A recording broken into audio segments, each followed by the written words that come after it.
बिस्मिल्लाहिर्रहमानिर्रहीम। अस्सलाम वालेकुम नाज़रीन, आप यूट्यूब चैनल देख रहे हैं। मैं इमरान खान हूँ। अभी पहले वाले जख्मी उठाए जा रहे थे, पहले वाली लाशें जो हैं वो दफनाई नहीं गई और एक मरतबा फिर आज़ाद कश्मीर में खून रेजी हो गई। एक के बाद एक वाकयात हो रहे हैं। अस्पतालों की सूरत हाल मैं आपको बता देता हूँ कि इतना रश है कि खून देने वालों का तांता बंधा हुआ है। 200 के करीब लोग बताए जाते हैं जिन्हें बुलेट इंजरी आई है। जो लोग शहीद हुए उनकी तादाद 20 के लगभग बताई जाती है, जिन्हें कल शहीद किया गया था सिक्योरिटी फोर्सेस की जानिब से फायरिंग करके। ये डायरेक्ट फायर किए गए थे और सिक्योरिटी फोर्सेस का कोई एक शख्स भी शहीद नहीं हुआ। तो जो शहीद हुए वो सारे के सारे मुजाहिरीन थे, उन पे डायरेक्ट फायरिंग की गई है और उसके नतीजे में 20 लोग शहीद हो गए और बहुत बड़ी तादाद में लोग गोलियों के जख्मों से चूर होकर अस्पतालों में पहुंचे हैं। अस्पतालों में खून देने वालों का तांता बंधा हुआ है और इतना रश है कि टेबलों के ऊपर भी मरीजों को डाला गया है, यानी वहां पे अस्पतालों में बेड खत्म हो गए और एक इमरजेंसी जैसी सूरत हाल है आजाद कश्मीर में। और ये खून बहने का सिलसिला अभी भी रुक नहीं रहा। आजाद कश्मीर में लोग अपने प्यारों का पोस्टमार्टम करवाना चाहते हैं, तो अस्पताल इंतजामिया की वजह से बताया जा रहा है उनकी तरफ से कि जनाब यहां पर रश इतना है और लोड इतना ज्यादा है कि हम ये रिपोर्टें आपको या रिजल्ट आपको तैयार करके दे नहीं पाएंगे। हम एक तरफ जाते हैं, दूसरी तरफ से आवाज आती है, तो लोड बहुत ज्यादा है अस्पताल की इंतजामिया के ऊपर। जबकि आईजी ने स्टेटमेंट दिया बीबीसी को और उसने कहा कि सिर्फ 5 लोग मारे गए अब तक। सारा जितना भी अभी तक सिनेरियो बना, 67 लाशें अभी तक बाकायदा डाटा के साथ जारी कर चुकी है ज्वाइंट अवामी एक्शन कमेटी। उसका डाटा दे चुकी है कि ये 67 लोग 67 लोग अब तक शहीद हो गए। और अभी जो आज के दिन में शहीद हुए वो अलग है, मैं आपको बताता हूं आज मीरपुर में क्या हुआ। लेकिन पहले रावलाकोट में लोग निकले दरेक के मुकाम से, फिर ये गए चनार चौक की तरफ, अब ये पहुंच गए डी चौक की तरफ और यहां से उन्होंने मकबूल बट चौक में जाना है।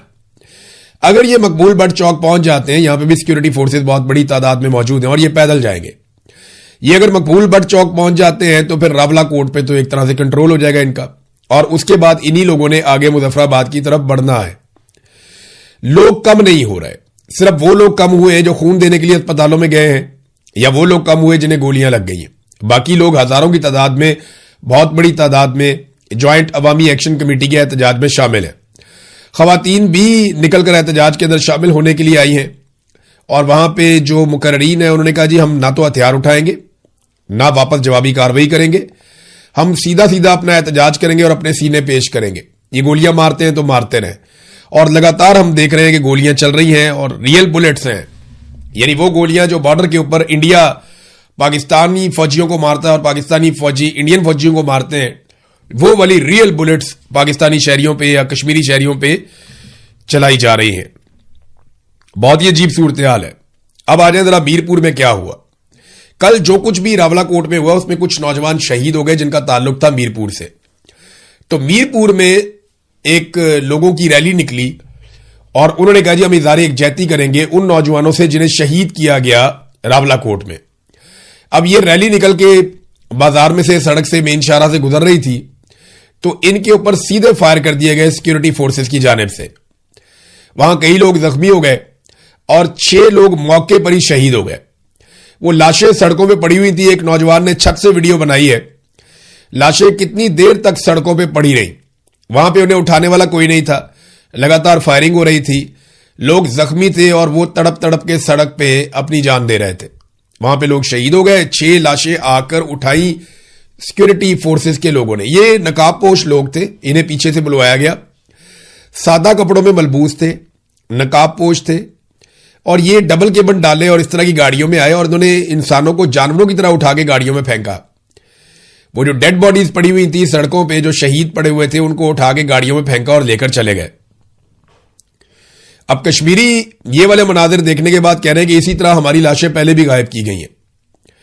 यानी कुछ शोहदा जो लाशें हमारे पास थी वो तो हमने दफना दी हैं, लेकिन कुछ लाशें जो हम बार बार मुतालबा करते रहे कि हमारे साथियों की लाशें हमारे हवाले की जाएं, जिन्हें अस्पताल से कब्जे में लिया गया या जिन्हें रात के अंधेरे में कब्जे में लिया गया, तो ये वादा किया गया था कि ये लाशें आपको वापस दी जाएंगी, इन्हें अमानतन दफनाया गया है और आपको ताबूत में डालकर देंगे, आप उनके लवाहिकीन को वो लाशें उनके हवाले कर दीजिएगा। ये वादा किया गया था जब मुज़ाकरात हो रहे थे। लेकिन अब लाशें उठाते कैसे हैं ये मनाजिर हमने सबने देख लिए।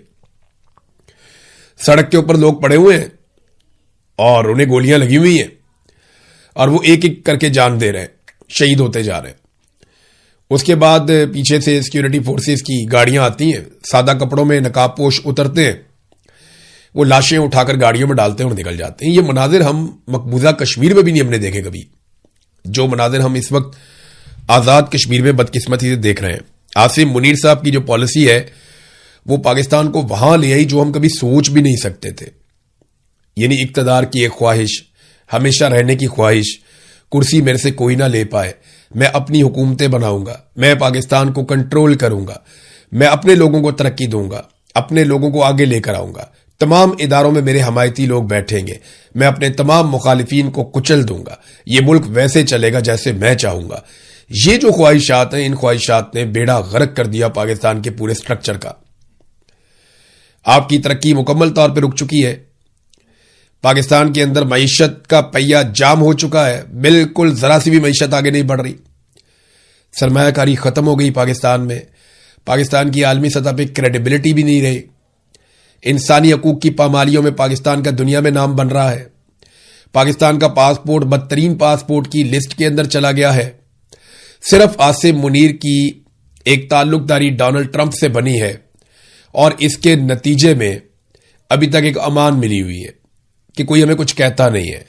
जिस दिन डोनाल्ड ट्रंप का हाथ सर से उठ गया उसके बाद पूरी दुनिया सवाल पूछेगी, क्योंकि सवाल बहुत सारे इकट्ठे हो चुके हैं और एक सैलाब आएगा सवालों का जिनके जवाब फिर किसी के पास नहीं होंगे। नाज़रीन, ये आईजी ने जब कहा ना कि पोस्टमार्टम अगर नहीं होगा तो हम तो लाश ही नहीं मानेंगे, ये बड़ा सीरियस इशू बन गया। अब पोस्टमार्टम करवाने के लिए जाते हैं तो लाश गायब कर दी जाती है। उधर डॉक्टर कह रहे हैं जनाब हमारे पास इतना लोड है कि हम पोस्टमार्टम कर ही नहीं पा रहे, आपको रिपोर्टें कैसे बनाकर दें। ये अब हालात हो गए हैं। और अभी जो ताजा लिस्ट जारी की गई है उसमें जो 6 लोग शहीद हुए मीरपुर में, उनके नाम शायद शामिल नहीं किए गए। तो मीरपुर में भी 6 लोग शहीद हो गए हैं और काफी लोग जख्मी हुए हैं, उन्हें भी अस्पतालों में मुंतकिल किया गया है। पाकिस्तान की शारक था पूरा कश्मीर, अब अपनी शारक के ऊपर खुद ही छुरी चला रहे हैं और यह काम भी एक डिक्टेटर कर रहा है। हमेशा डिक्टेटर ने नुकसान पहुंचाया, आज फिर डिक्टेटर नुकसान पहुंचा रहा है। रियासत के मुंह को खून लग गया, ऐसा लगता है खून लग गया इनके मुंह को, और ये अब खून पिए बगैर इनका गुजारा नहीं होता। ये पूरा रजीम जो आसिम मुनीर साहब ने बनाया ये पाकिस्तानियों की लाशों के ढेर के ऊपर खड़ा है और इसे हर थोड़े अरसे के बाद पीने के लिए इंसानों का ताजा खून चाहिए होता है।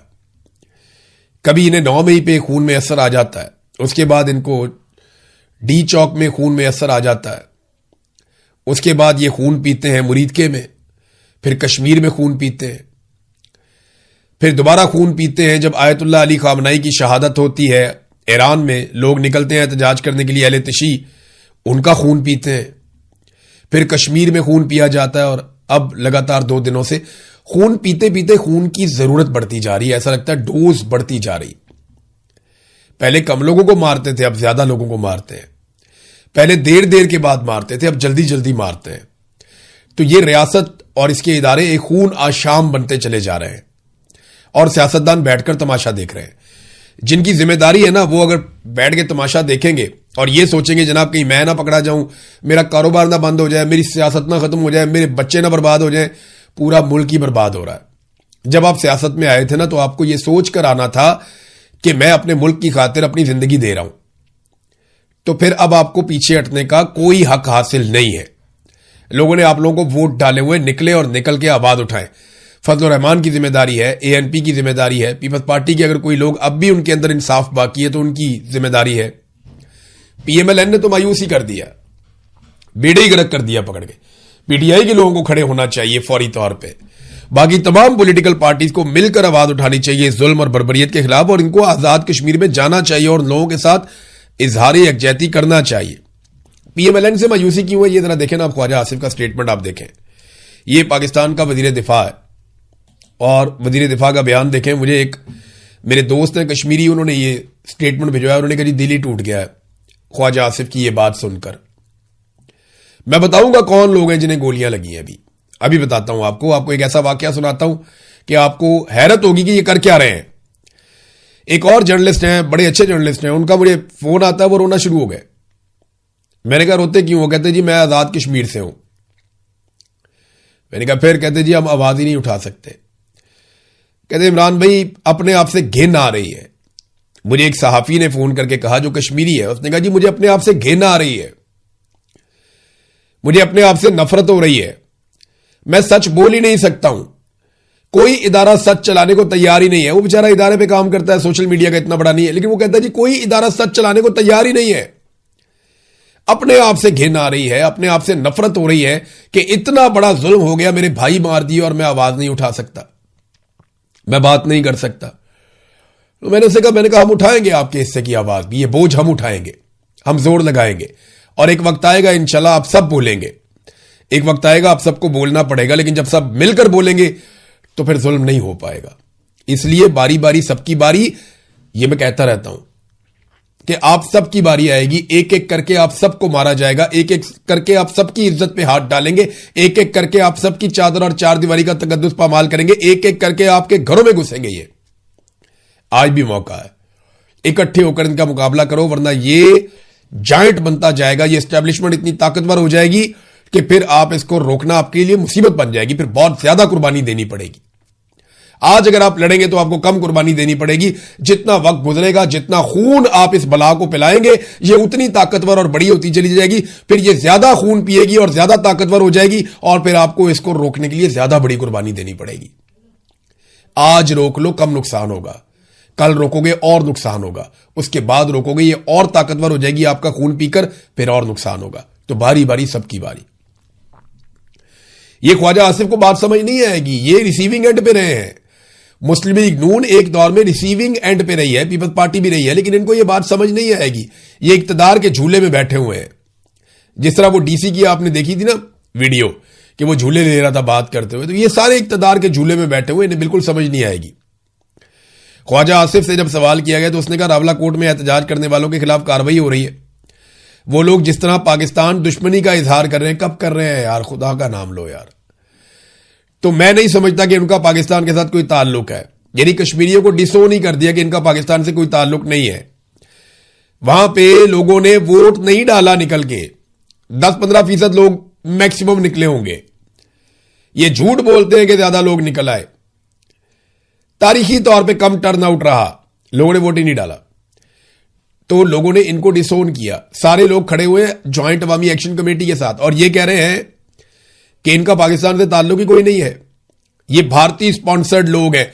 यही बातें ख्वाजा आसिफ तुम्हारा बाप और उससे पहले के लोग वो किया करते थे बंगालियों के खिलाफ कि ये भारतीय दहशतगर्द है, भारतीयों के साथ मिले हुए हैं, ये बंगाली गद्दार हैं, ये पाकिस्तान के वफादार नहीं है, ये मुल्क के दुश्मन है, ये पाकिस्तान के खिलाफ बात करते हैं, इनका ताल्लुक इंडिया के साथ है, उनकी एजेंसियों के साथ है। यही बातें कर करके तुम लोगों ने बांग्लादेश तोड़ दिया। ये देखो बिलावल क्या कह रहा है, बिलावल के स्टेटमेंट सुने आप सर पकड़ के बैठ जाएंगे। बिलावल कहता है जी कि रियासत फैसला करे नून लीग का मफाद अहम है या पाकिस्तान का। पहले बिलावल को ना निकाल के, जो पीपल्स पार्टी के पुराने लोग हैं, मेरी गुजारिश है उनको निकाल के बिलावल को ना आईन पढ़ाना चाहिए जो उसके नाना ने लिखा था। लिखा तो नहीं था, लिखा तो बहुत सारे लोगों ने था, लेकिन उसके नाना को क्रेडिट चाहता है, उसके दौर में हुआ। तो जरा वो आईन निकालकर पढ़े कि उसमें रियासत की डेफिनेशन क्या है। वफाकी और सूबाई हुकूमतें और पूरा सिस्टम जो मिलकर बनता है वो रियासत होता है। फौज को आप रियासत नहीं कह सकते, एक सेक्टर कमांडर रियासत नहीं होता। रियासत आईन के अंदर दर्ज है वो क्या चीज है, और तुम लोगों रियासत, तुम बिलावल की गवर्नमेंट है आजाद कश्मीर में, बिलावल ने खून बहाया ये सारा का सारा, बिलावल ने सिक्योरिटी फोर्सेस को बुलवाया, बिलावल ने वहां पे बहुत बड़ी मिकदार में सिक्योरिटी फोर्सेस को इकट्ठा किया, फिर बिलावल ने पाबंदी लगाई, ज्वाइंट अवामी एक्शन कमेटी के ऊपर कलअदम करार दिया, फिर बिलावल ने उनके रहनुमाओं के सरों के ऊपर इनाम रखा, फिर बिलावल ने बार बार वहां पे ऑपरेशन का हुक्म दिया। ये सारा कुछ बिलावल ने खुद किया है और अब वो ये कहता है कि जनाब आप कर रहे हैं तो आप कर रहे हैं तो रियासत कर रही है। और भाई रियासत क्या होती है, कोई एक इदारा रियासत नहीं होता। आसिम मुनीर रियासत नहीं है ना, वहां बैठा हुआ सेक्टर कमांडर रियासत है। रियासत की डेफिनेशन पढ़िए बिलावल साहब, रियासत होती क्या है, कहते किसको है रियासत। रियासत की डेफिनेशन पढ़ें जो आईन के अंदर लिखी हुई है, आर्टिकल 7, आर्टिकल 8 आप निकालें आईन का, पढ़ें, आपको पता चलेगा। वादे तौर पे लिखा हुआ है कि जनाब जो अवाम के मुंतखब नुमाइंदे आकर बैठते हैं वो हैं रियासत, कैबिनेट, वजीर आजम, उसके साथ बाकी लोग, आपकी कौमी असम्बली, सूबाई असम्बली, सेनेट, ये है रियासत। ये तो आपके पास है, रियासत तो आपका कब्जा है। 3 सूबों में आपकी हुकूमत बनाकर दी हुई है, सदर आपको बनाकर दिया हुआ है, चेयरमैन सेनेट आपको बनाकर दिया हुआ है, गवर्नर आपके 3 लगे हुए हैं, और आपको क्या चाहिए? पंजाब में गवर्नर आपका, खैबर पख्तूनख्वा में गवर्नर आपका, हर जगह पे आपने अपना इक्तदार हासिल किया हुआ है। इसके बावजूद आप कहते हैं जनाब कि आपकी बात नहीं सुनी जाती। रियासत फैसला करे नून लीग का मफाद अहम है या पाकिस्तान का, तो नून लीग को बजट कौन पास करवा कर देता है? नून लीग के वजीर आजम को वोट किसने डाला था? ये हर जुर्म का हिस्सेदार है। और अब ये कहता है जुल्म, ज्यादती, कत्लो गारत, डकैती को जमहूरियत का नाम दिया जाता है। ये लोग गोलियां चलाकर हुकूमत चलाना चाहते हैं, लाशें गिराकर अपनी हुकूमत बनाना चाहते हैं। ब्रूट मेजॉरिटी का लफ्ज पाकिस्तान में सबसे पहले बिलावल साहब आपने इस्तेमाल किया था। तुम लोगों ने यह जुल्म किया, यह बर्बरियत की है पाकिस्तान में। तुम इनके आला कार हो, तुम इनके साथ मिले हुए लोगों को बेवकूफ नहीं बना सकते। फिर कहते नहीं पुरअमन रहना चाहते हैं वरना मैं भी जरदारी का बेटा हूं। लदस क्या पिद्दी और क्या पिद्दी का शोरबा कि मैं पुरअमन रहना चाहता हूं वरना मैं भी जरदारी का। कट दो भाई, तेरा जिन कटना। जरदारी कहता है कि मैं भाई एस्टेब्लिशमेंट के हाथ मजबूत करूंगा। एक जरदारी ने स्टेटमेंट दिया था जिंदगी में और जरदारी दुबई भाग गया था। सदर होने के बावजूद ये पाकिस्तान में नहीं रुक पाया स्टेटमेंट देने के बाद। उस जरदारी का बेटा है। एक दिन जरदारी डट के खड़ा नहीं हो सका था आर्मी चीफ के सामने। एक स्टेटमेंट दिया, वो भी गोल बोल दिया, नस गया पाकिस्तान से। जब तक डील नहीं हुई वापस नहीं आया। उस जरदारी का बेटा है। बेनजीर भुट्टो वापस आई, डील करके वापस आई, एनआरओ करके वापस आई। ये हकायक है। उस बेनजीर का बेटा है। वो इमरान खान देखो जेल के अंदर पड़ा हुआ, डील ही नहीं कर रहा। रोजाना तुम्हारे मालिक जाके वहां पे डील की दरखास्तें डालते हैं, मिन्नतें करते हैं, तरले करते हैं, वो डील ही नहीं कर रहा। यह फर्क है। बहादुरी के ड्रामे करने से कोई बहादुर नहीं बन जाता। बेनजीर की कुर्बानी अपनी जगह, भुट्टो की कुर्बानी अपनी जगह, लेकिन अयूब खान डैडी भी था तेरे नाना का। बेनजीर भुट्टो एक डिक्टेटर के साथ डील करके पाकिस्तान वापस आई थी, एनआरओ करके, याद है? यही जरदारी एक स्टेटमेंट दिया था ये जर्नैल के खिलाफ और उसके बाद पाकिस्तान से भाग गया था, वापस ही नहीं आ रहा था। याद है ना सारा कुछ? ये अपनी दफा सबको मैं जरदारी का बेटा हूं। भाई जो जरदारी साहब ने सप कटिया तुसी भी काट लो। उन्होंने भी जूते पॉलिश किए, आप भी जूते पॉलिश कर लें। अब एक और स्टेटमेंट बिलावल का देखें। वो कहते जी धांधली की कहानी आज से शुरू नहीं हुई, हम कौमी मफाद में खामोश थे। केड़ा कौमी मफाद भाई? सारे ओहदे लेके कौमी मफाद। 3 गवर्नर अपने बना लिए, 3 वजीर आला अपने बना लिए, गिलगित बल्तिस्तान में हुकूमत ले ली, डिप्टी स्पीकर अपना बना लिया, सदर अपना बना लिया, चेयरमैन सेनेट अपना। और तानू की चाहिए भाईजान? और आपको क्या दे? कौमी मफाद नहीं, साती मफाद में चुप हो तुम लोग। अगर कौमी मफाद होता तो आज पाकिस्तान में इतनी कौमी मफाद में मारंग बलोच को छुड़वा दो ना। दे मुतालबा कि नहीं तो मैं इस्तीफा देता हूं, रोला डालता हूं, मैं हुकूमत का साथ नहीं दूंगा, मारंग बलोच को बाहर निकालो, ईमान मजारी को बाहर निकालो, जो सियासी कैद जेल में रखे उनको बाहर निकालो। नहीं, ये नहीं करेगा। ये सिर्फ जाती मफाद के लिए और कुछ भी नहीं है। सिर्फ कहानियां सुनाना जानते हैं ये लोग। ख्वाजा आसिफ को देख लो, बिलावल को देख लो, एक ही सिक्के के 2 रुख है। ये इनमें कोई फर्क नहीं है, बिल्कुल ये एक जैसे। आज बड़ी तकलीफ है ये जो कश्मीरियों के साथ किया गया, वाकई बहुत दुख वाली बात है, बहुत तकलीफ वाली बात है। मैं अब और बोलूंगा ना तो और कोई इस तरह के जुमले बोलूंगा और ज्यादा बात करूंगा, तो आप थोड़े को ज्यादा समझें। इन लोगों ने पाकिस्तान को एक चरागाह या शिकारगाह समझ लिया है और ये तबाही फेरते चले जा रहे हैं। आपको मैं बताऊंगा अगले वीलॉग्स के अंदर कि पाकिस्तान की मईशत को ये कहां ले गए और ये जो अमेरिका के साथ बड़े बड़े ताल्लुकात के दावे करते हैं उसके बदले में हमें क्या मिला है, ये भी बताऊंगा मैं। अब तक के लिए इतने, अपना ख्याल रखिएगा। अल्लाह हाफिज।